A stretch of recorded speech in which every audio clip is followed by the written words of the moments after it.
Bonjour à tous et bienvenue sur la chaîne de Crypto Signal. Donc, petite bande-annonce de la chaîne pour vous expliquer un petit peu ce qu'on va faire. C'est tout simple, on va faire de l'analyse technique d'abord, ensuite de l'analyse fondamentale et ensuite de l'analyse de sentiment. Donc, pour moi, ce sont les trois piliers d'une bonne analyse de marché. Donc, on ne peut pas faire l'un sans l'autre. Voilà, c'est vraiment trois choses qui vont ensemble. Quand vous voulez investir sur un projet, il faut d'abord le comprendre. Concrètement, ça va se passer comme ça, c'est-à-dire qu'on fera tous les jours une étude sur BTC, comment se construit le prix, qu'est-ce que nous dit la charte, voilà, où est-ce qu'on pourrait aller, quels sont les différents scénarios, les différents endroits éventuellement où on est soit sur des supports, des résistances, etc., des figures chartistes, des patterns d'accumulation, de distribution, voilà, des choses qui permettent de dire que peut-être on peut aller dans tel ou tel sens.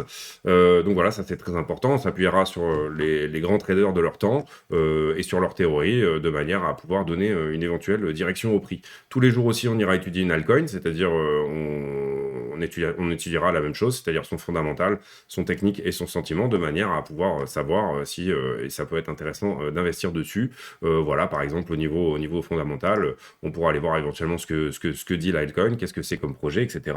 Est-ce qu'il y a des investisseurs dessus? Est-ce qu'elle est sur beaucoup de marketplace? Toutes ces choses-là, est-ce que c'est un projet sérieux? Est-ce que c'est un projet qui a une petite capitalisation, grosse capitalisation? Donc ça, éventuellement, on peut le voir sur différents sites. Donc voilà, c'est intéressant, je pense, d'apprendre plutôt que de donner du poisson, d'apprendre à pêcher directement. On ira voir aussi comment fonctionnent les plateformes. Donc là, par exemple, des plateformes graphiques comme FTX ou alors d'autres plateformes, qu'elles soient Binance ou Coinbase, etc. Comment elles peuvent fonctionner. Tous les jours, on ira voir le carnet d'ordre. Donc, où sont placés les ordres? Est-ce qu'ils sont plutôt à l'achat ou à la vente? On ira voir aussi tous les ordres en levier, c'est-à-dire tous les marchés dérivés, en fait, comment ils fonctionnent. Également les options, bien sûr, tous les vendredis et tous les niveaux de liquidation. On fera aussi beaucoup sur la chaîne de données sur Glassnode, c'est-à-dire des données on-chain, des données d'accumulation, de distribution, que fait la smart money, que font les baleines, qu'est-ce qui se passe exactement. On pourra éventuellement aller voir sur des sites comme ça aussi, qu'est-ce que font certains des plus gros portefeuilles et quel est leur comportement.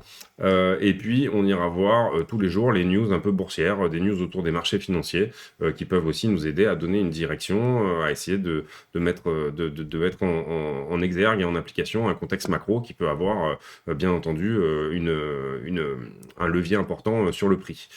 Principalement aussi, je dirais qu'on fera du money management, c'est-à-dire quel est le ratio risque-récompense sur un trade, quel est le pourcentage de votre capital que vous devez placer sur tel ou tel altcoin, sachant qu'elle a une petite ou une grosse capitalisation, comment répartir votre portefeuille, donc beaucoup de risk management aussi et de money management. Donc principalement, si on devait résumer la chaîne, ça sera de l'analyse technique, de l'analyse fondamentale, de l'analyse du sentiment, que ce soit au niveau de l'order flow ou que ce soit au niveau des news et du contexte macroéconomique, le sentiment de marché.